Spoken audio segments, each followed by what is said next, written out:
What's going on, everybody?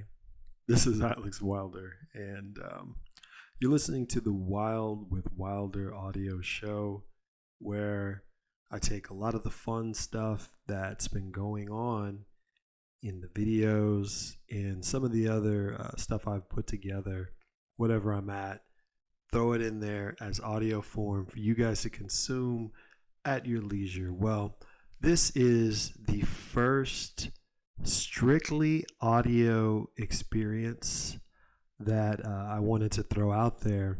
And it's funny because recently we just rewatched Spider-Man Homecoming.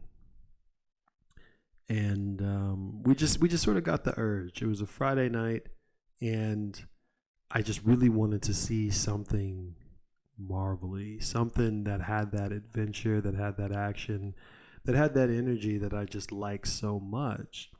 Part of it too is just I really want to funnel as much of my thinking, my philosophy into the Wild with Wilder network as much as possible. Podcast form, video form, picture form, the written word over on the Medium page, etc. And at the same time, I'm just looking for something of interest. So whenever I do my rewatches in the past, I have all these thoughts spinning around in my head, and I don't really have any outlet. So I'm really, really grateful. So definitely hop in. Definitely stay tuned. Because I think what I'll do is I'll play a little bumper music right here, and then we'll just get right into my thoughts on Spider-Man Homecoming, my rewatch. Oh, and yes, we will spoil the movie. So if you don't want to be spoiled, put this one down. Come back to a different episode of Wild with Wilder audio show.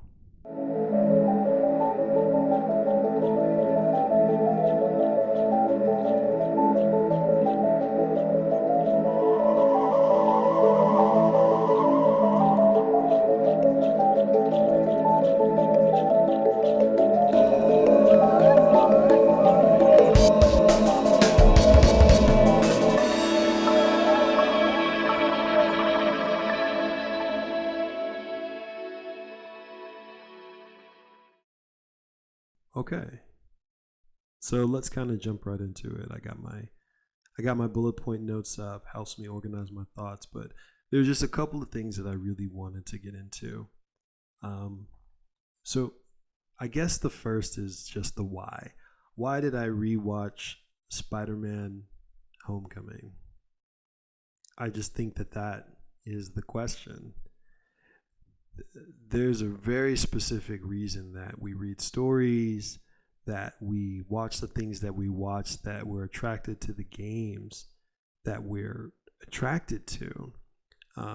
One of my writing mentors says that every story is a fantasy, meaning that the things that are happening in the story are the best way for us to live out some of those experiences that we just kind of need in our lives at that moment.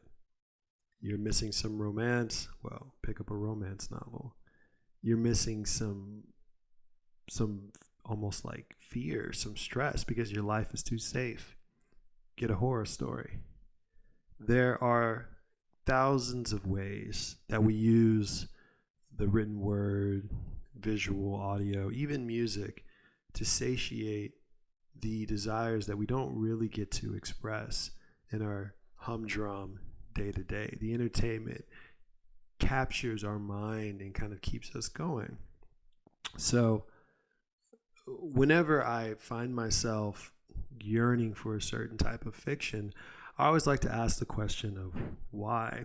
I don't always get the answer, but it's always fun to think about. Why did I have to go back and see Dune for a second time in full XD, where the whole place rumbles with the essence of the story? It's because I needed it. And why did I need to watch Spider-Man Homecoming? Because I just needed to experience being Spider-Man. And I think that more than anything is the reason why he's such an attractive character, because he really fulfills an aspect of us in the self that we don't always get to experience. So what's so great about this film is that it feels like Spider-Man. Truly, from top to bottom, it feels like Spider-Man. Now, before this movie landed, there has been countless iterations of Spider-Man from the old films, but specifically in the comic books, so many different versions and variations. My first introduction to Spider-Man was in the 90s with a cartoon show. I mean, I knew of him as a character, but that was the first time I actually got to see his story, what he can do, how he uses webbing, how he works at the newspaper, how like all this stuff was just very new and fresh to me at the time. I was just a young kid who I wasn't in the comic books like that. When I got older and I was like a sophomore in high school, I remember having my learner's permit or something like that because I got to drive my mom's car over to the comic book store. My buddy told me, there's this new thing coming out, Ultimate Spider-Man. I must have had my license by then. Go and just get it. You don't know where to start with Spider-Man. You feel overwhelmed. Here's a nice, fresh, new starting point. And it gives us the retelling, slightly more modern, or modern for the time, retelling of Peter Parker as a teenager navigating the balance of being a superhero with being in high school. It's that perfect little YA pocket that we can all kind of fit into, especially if you feel like you don't quite fit in. And that's why he's such a brilliant character. But I'll kind of be coming back to that. I think the casting is just great. Tom Holland is really, no pun intended, spectacular. He really embodies the character. He makes you feel like this is somebody who genuinely cares about people. He genuinely cares about the work that he's doing as Spider-Man, and he hungers for it. There's some great scene where he's at school experiencing his everyday life where he's not cool. I think there was a little bit of we forgot by the second movie. Peter started to fit in more with the school, but in the beginning he was not cool. Every time, he sees Flash, the kid's making fun of him. And it's a great version of Flash Thompson, too. He is the type of kid that would be a bully at like a preparatory academy or a magnet school or a school for technology where Peter goes. So just a guy who has a bunch of money, who talks a lot, only thinks about himself. There's tons of guys like that. An overinflated sense of ego, sense of self. And instead of him just being like the stereotypical jock from the 80s, 90s, they switched it up. And I thought that was really brilliant. So shout out to them. Great actor too. Tony Revolori. I hope I didn't pronounce that too incorrectly. So it has the right energy. The movie has the right tone. He's young again. He's a kid, because even in the classic 90s ones, he was a kid for like the first act of the movie. And then once you get to the second act, we graduated high school. Congratulations, because the actors were slightly older. And so it just made more sense for them to be playing like people out of high school, trying to get their first job or go to college at the same time. So that played. But the original character, being able to really sit and just appreciate the time past of high school that a lot of people lament for. They just really hit the nail on the head. And the whole environment of the school is just wonderful. You have the very awkward school video announcements where they know how to, they make it super deadpan, but it's like, that's probably how some of them would actually be in real life. It's just a lot of nice touches, really great direction, and really fantastic energy surrounding it. Now, I think that the Spider-Man Homecoming film really illustrates what I call a great dynamic of frustration. You really feel the angst coming off of Peter Parker in that he got a taste of the high life. You see how he was when he was filming that short video documentary of going to across the sea to then fight at the airport with Iron Man against Captain America and all of that stuff. It was still, like, from his perspective, this wild, crazy adventure. And there was some tiredness, and he kind of got knocked around a little bit, but he wasn't, there was no really imminent threat while he was on the field. And I think that there's a really interesting thing tonally wise that happens in these shows. So, for example, in the Book of Boba Fett, whenever something is going on around Grogu, at least for most of it until, like, towards the end of some of the later season episodes, the tone is lighter. It's because it can be upsetting for us as audience members to see a very, very young character in such awful imminent peril. So that right there, I think, is what Spider-Man kind of brings. He sets a very nice PG-13 tone where the threat never feels too mature or too adult when he's on screen. And I think that the director and the producers do a really good job of riding that line of, because in the situations he gets in, he's going against criminals and mafia guys and a lot of people whom almost are just, guys on the street. In the wrong crowd, they could be doing some very dangerous stuff, and the scene could feel more like The Punisher. Some of the opening scenes of those episodes where it's just guys laid out, bloodied, killed, stabbed, the things that Daredevil had to go through, but we don't get that. And I think that that's smart. It's also embodied in the character is that he has the strength and the senses to be able to dodge stuff. So he's almost like has a couple levels of imperviousness to him as a character, which is, it just works.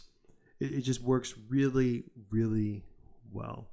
And I think that they really captured that sense of Spider-Man as a character like that. So he had the moments where he's hiding this secret, and that's kind of the weight of Spider-Man as a character. And they did a really good job of Tom Holland being like, he says that it's this huge secret and he can't tell anybody, but he's exceedingly careless. He has the carelessness of a young teenager and the bravado of a teenager, but he still is like, oh, this is so important, but he doesn't really guard it like a very more wizened adult would. So I just thought it was hilarious that he didn't notice that Ned was in his room when he got back. But, you got to throw it a bone because we got to progress the story somehow. So I thought that was pretty tip top. So how would I compare the two Spider-Men in my life? From the stories that I've watched, there's Tobey Maguire and then there's Tom Holland. Forget all the comic book characters, forget Andrew Garfield, because I don't remember his Spider-Man as much as the other two. I watched the first Amazing Spider-Man, but I haven't watched the second. I didn't really bother. So Tobey Maguire is a very different Spider-Man. He's more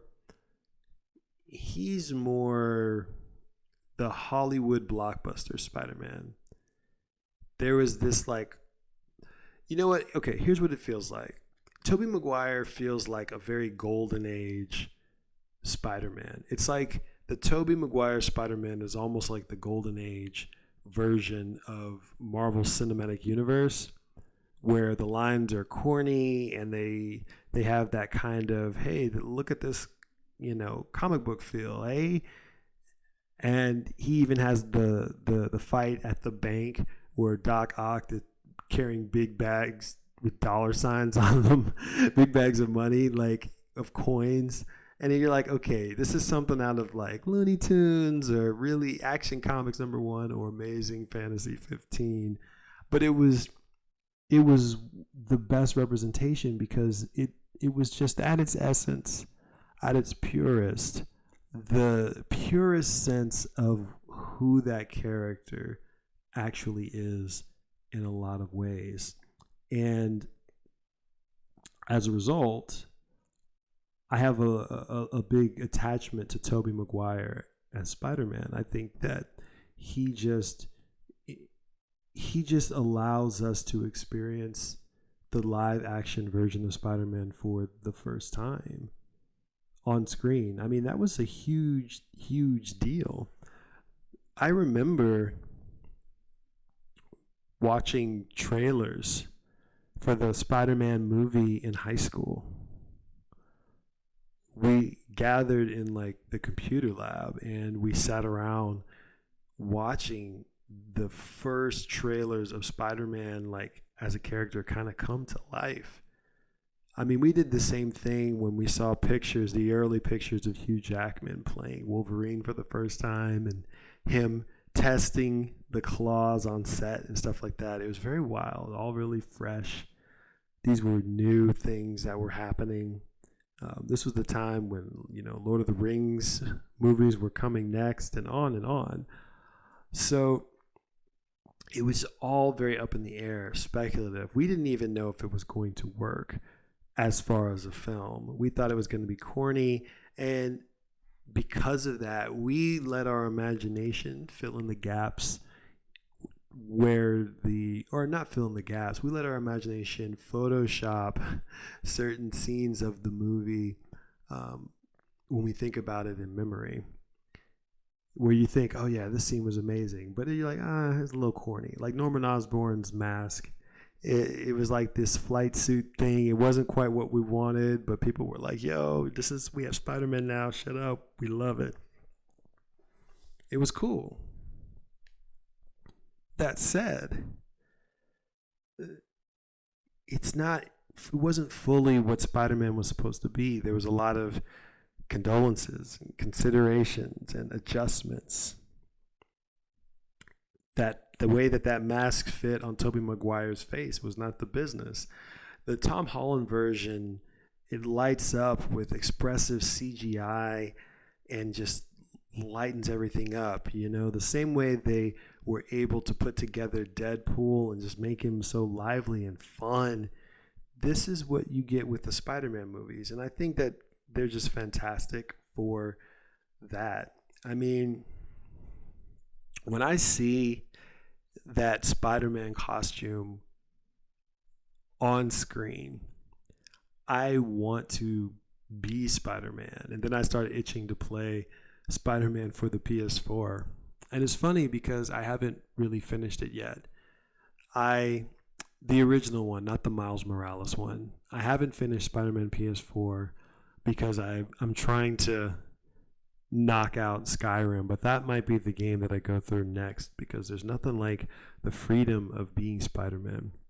The problem with those games is that that's not what it means to be Spider-Man. Spider-Man isn't just a costume. He's not just the action and the fighting. What truly makes Spider-Man so endearing is the life he has to navigate. And I think any game that bridges the gap of having us be both Spider-Man and Peter Parker or Miles Morales, that's the way to go. Like really force me to be Peter Parker and then have to deal with being at high school and just not fitting in, because that will really allow the viewers to experience some great catharsis as they develop into a very much more socially calibrated version of Peter Parker, which in a lot of ways is a representative of a part of ourselves that we want to make feel great, feel better, like grow. So I'm definitely getting back to it because I've played Spider-Man games in the past. The one for the PlayStation was a lot of fun. The one for the PlayStation 2 is everyone's favorite. I loved Ultimate Spider-Man on the PlayStation 2. And then now with the new Spider-Man titles, there's just so much good stuff going on. But the suit in Spider-Man Homecoming, to kind of bring it back, that feels the most like Spider-Man. And I think that's why we had such an uproar when you see him in the trailer for Civil War. In Civil War, it was such a refreshing notion that they just went all out with the costume. He actually looks like Spider-Man. He's actually skinny and you can tell. And they do these subtle things showing his strength instead of when Tobey Maguire Spider-Man, I never could tell that he was strong. I kind of got it, but the strength was tied to his emotional state. The powers were tied to his emotional state, which I still think is a ridiculous premise from Spider-Man 2, looking at you. And I never got the sense that he was a powerhouse. But in this Spider-Man, I do. And they have all of these major superheroes acknowledging him, and Tony Stark is coming and seeing what he's doing. Like it's the young teenager's dream, because that's really what it is. It's the new self. It's the new self. So what do I mean when I say it's the new self? You have to really kind of imagine, what do you want when you watch a story like Spider-Man? You want to see that wonderful what if. What if I had powers? What if I had the ability to help people? Because you want that nobility in your life. You want purpose. You want excitement that you're capable of succeeding at, that you're capable of attaining. You want to be a part of something grand.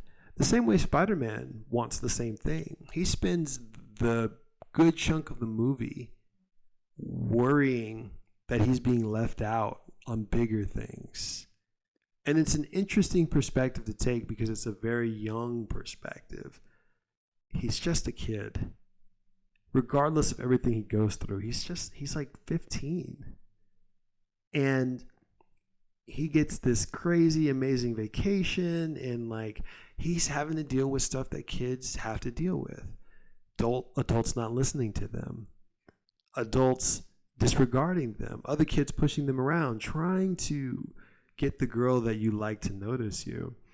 And what's brilliant is that the movie really rides the line of leeway versus, okay, but seriously, you got to go back to school because the adults are talking. And it's never really in a mean way.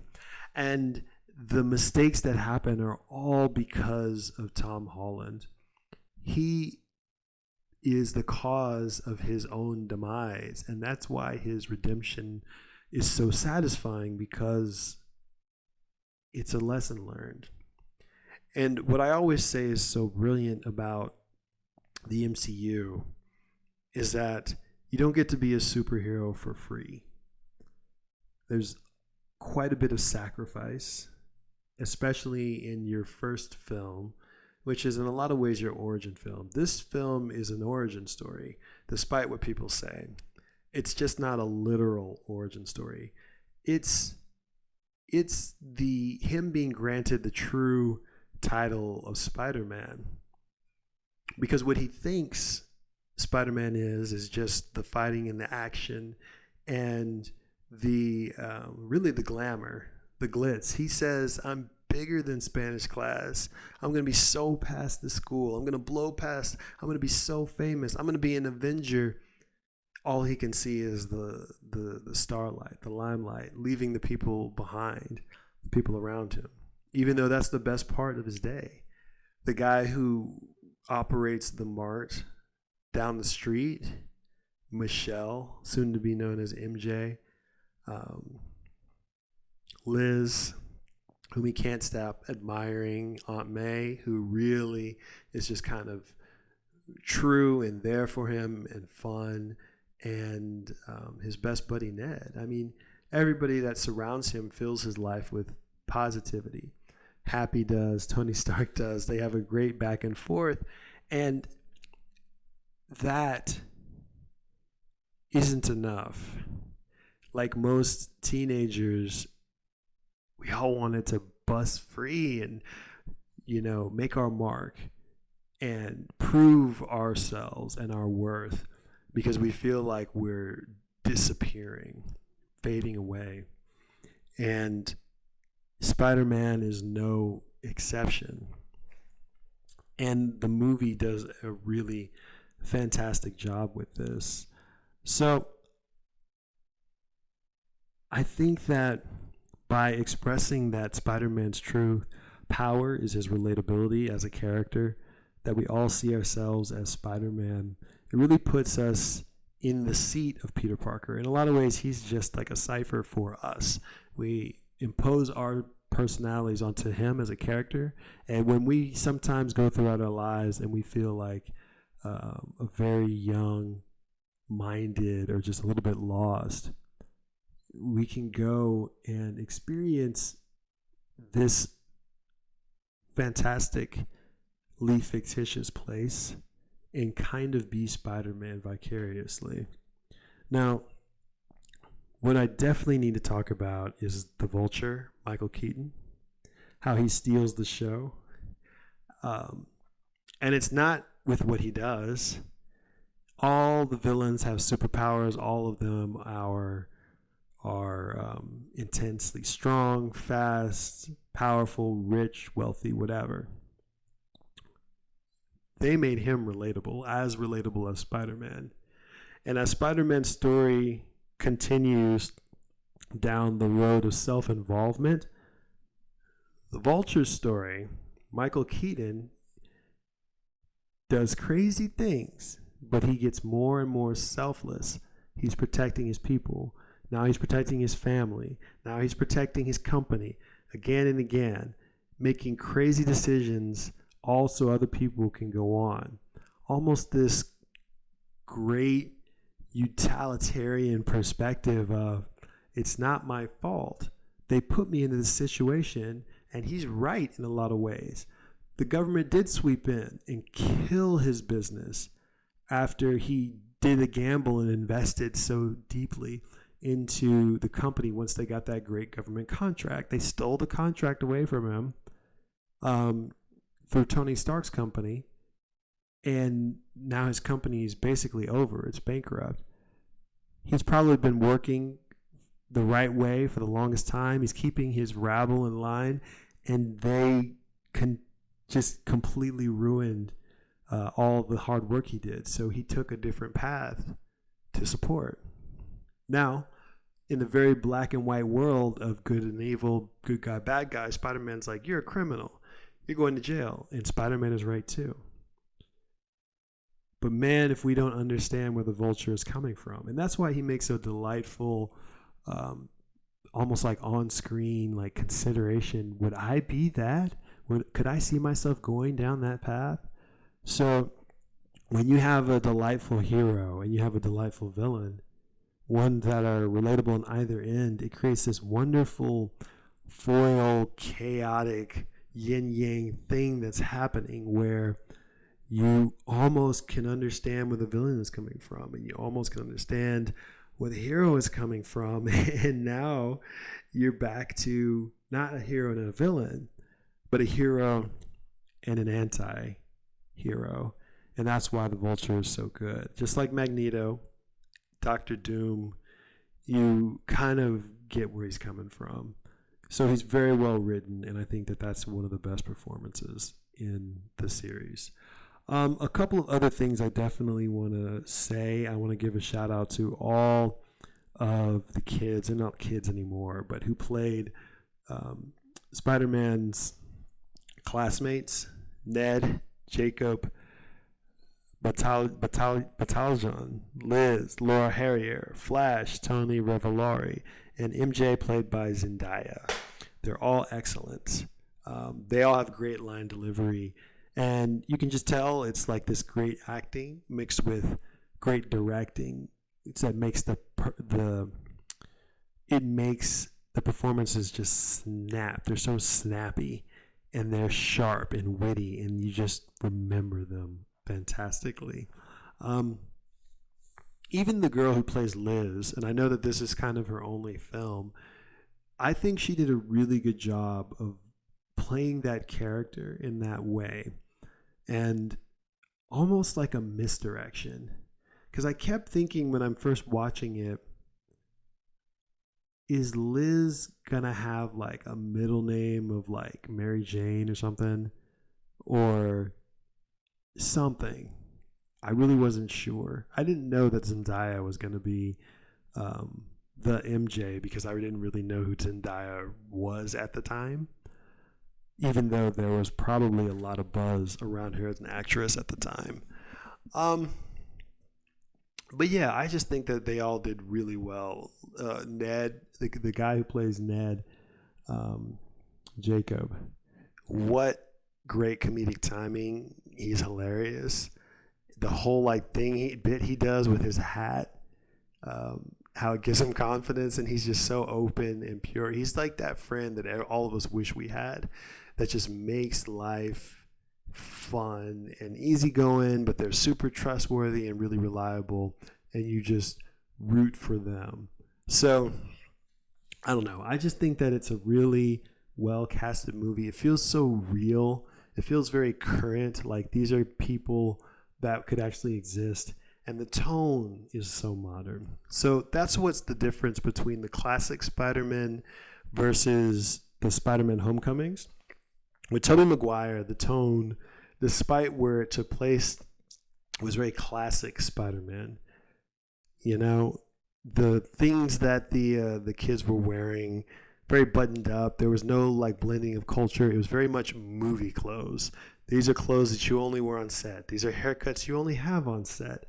It didn't have that, oh, this could take place around the street, because that's not what the tone was in the late 90s. But with this, it's modern, it's now, it's current. Even watching it so many years later, again, it still has that very fresh energy. And I love that they actually threw in some stuff where you're just like, yeah, it's nice to see this side of Spider-Man. Like when he's out at the party in the suburbs, danger happens. He rushes to get his costume. He throws the web out, and there's no buildings. You're in the suburbs. So all he can do is just kind of run, and he screws up again and again and again. And I just love seeing him damage so much property as he's just bursting through people's backyards. And there's going to be this tale of like that guy, Spider-Man, owes me, $2,000 in property damage. Like it's the weird little things like that that really latch me onto the movie and make me go, oh, that's really funny. That's really clever. I also want to throw out a nice fun shout out to Donald Glover, Childish Gambino, who played Aaron Davis, one of the criminals buying the weapons. And for those of y'all who know, that is Miles Morales' uncle, Aaron Davis, which they probably know considering the movie Into the Spider-Verse is starring Miles. But that was an Easter egg for us back in the day that we thought was really cool. And he has a nice, easy-going, laid-back personality to go with the story. And Tom Holland's kind of like jumpy, energetic personality it's really nice. I thought that meant that maybe Miles was coming and maybe Donald Glover was going to be in it. I don't know if he will be going forward. Another Easter egg that I always liked was that the Avengers quote unquote robbery that happened at the ATM store in the movie, where they're all wearing those plastic Avengers masks, is a nod to an issue of Ultimate Spider-Man, where there's a group of people, they were robbing an ATM and they were all wearing Avengers masks. So there was like a Iron Man mask and a Black Panther mask, and Spider-Man just goes in there and talks noise and, you know, basically beats him up until some new kid with powers like blows it up because he can make things explode. A guy named Geldof. And that is a great intro to a really fun plot line for Ultimate Spider-Man as well. I thought that was a lot of fun. So let me give you my overall thoughts of the Spider-Man Homecoming as a movie. I think it's just wonderful. I'm really glad and grateful that I was able to rewatch it, just because every time I watch an MCU movie, a part of me lights up. I feel hopeful. I feel excited. Like things are going to be great. Things are going to be all right, stupendous in life. You know how you get so bogged down on worrying? At least I do. I have crazy anxiety. So I'm always thinking about what I have to prepare for, what's coming up in an hour. So I can never truly be rested. That's why I try to really focus consciously on staying in the present, because naturally that's not what my brain does. I'm a future thinker type of person. Well, seeing this movie knocks me right down to where I'm at, my current state, how I feel right now, how refreshed or unrefreshed I am, and how much I connect to Spider-Man so many years later. From back when I was 15, 16 years old, reading Ultimate Spider-Man in my bedroom, laying on my bed, worrying about something going on at school or not fitting in or not really knowing if the things that I'm working on are actually going to be recognized and appreciated. That right there makes me feel like Peter Parker, like Spider-Man. And that sentiment lives in all of us. It kind of keeps going. So not everybody is every character, but a lot of us are Spider-Man. And that's just a fact. Thanks so much for listening to Wild with Wilder audio show. On this podcast, I thought it was a really good idea to give you guys something a little bit special that you can't find on the YouTube page. You can't really find elsewhere. I have quite a bit to say about a lot of different things, so I want to make sure that I record as much as possible. And getting those good energy and that excitement from things like Spider-Man, I think is just marvelous. So thanks again for listening. Do me the biggest favor and subscribe to the podcast. Costs you nothing. If you think that this is worth listening to, definitely tell a friend. Because I know that there's nothing but millions and millions of choices out there. Tons of things to watch, and you guys didn't have to hang out with me, but you did, and I appreciate you very much. So if you want to find more of my content, go to Wild with Wilder on YouTube. You can also follow me on Snapchat, which is also at Wild with Wilder, where you can just see me doing some smaller little behind the scenes videos or just videos of me talking about stuff going on in the moment. Was on a photo hunt this morning, so that was a lot of fun. Check that out. You can also see me on TikTok, Wild with Wilder, where more condensed, shorter clips of the YouTube videos are up there. If you just want to get a quick little injection of Wild with Wilder content, that's going to be there. So thanks again for listening. I'm going to put a snippet of this up on the TikTok as well. You guys have a really fantastic day. I'm Wild with Wilder. I'm Alex Wilder. Thanks again. Peace.